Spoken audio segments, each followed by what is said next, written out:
Le pays des droits de l'homme, ce n'est ni les États-Unis, ce n'est pas la France, ce n'est pas le Canada, ce n'est pas les autres puissances non plus. Le véritable pays des droits de l'homme, c'est Haïti. Et le père de ces droits, c'est Jean-Jacques Dessalines. Il est temps que le monde le reconnaisse publiquement. Parce qu'avant que le mot liberté ne soit prononcé dans toutes les bouches, dans les parlements et dans les rues, il a été crié dans les champs de canne d'Haïti, gravé dans le feu, dans le sang, dans la chair des esclaves debout. S'il y a eu un Martin Luther King, c'est parce qu'il y a eu un Jean-Jacques Dessalines. Si un noir peut aujourd'hui s'asseoir dans le même bus qu'un blanc, dans un même restaurant qu'un blanc, se loger dans un même hôtel qu'un blanc, c'est grâce à Dessalines. Si un noir peut aimer et se marier d'une femme blanche sans être pendu, sans être consumé, c'est grâce à Dessalines. Si Barack Obama a pu devenir président des États-Unis, si Kamala Harris peut être vice-présidente, si Michael Jean a pu représenter le Canada, s'il peut y avoir des grands acteurs noirs, des grands chanteurs noirs, c'est grâce à Jean-Jacques Dessalines. Si les Noirs peuvent aujourd'hui voyager,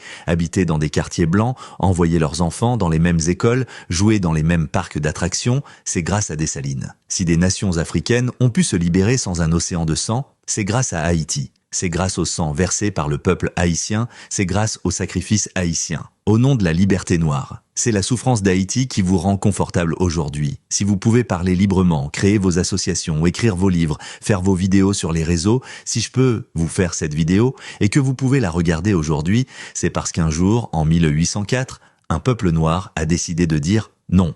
Non à la soumission, non à l'esclavage, non à l'humiliation, et ce peuple noir, c'est les Haïtiens. Si vous étiez intelligent, si vous n'étiez pas ingrat, si vous n'aviez pas la mémoire courte, si vous n'étiez pas encore esclave dans votre tête, vous protégeriez Haïti comme votre trésor le plus précieux, comme un bijou sans prix. Parce que piétiner la révolution d'Haïti, c'est piétiner la liberté de la race noire entière. Supprimer le nom de Dessalines, c'est effacer la dignité de tout un peuple, de toute une race. Mais à chaque trahison, chaque complot contre Haïti pour vos petits intérêts à 2 balles, cette liberté vous échappe petit à petit jusqu'à redevenir esclave au sens propre du thème. Haïti est le berceau de votre liberté. Et Dessalines, le père de votre humanité retrouvée. Gardez ça dans votre tête, c'est votre vérité.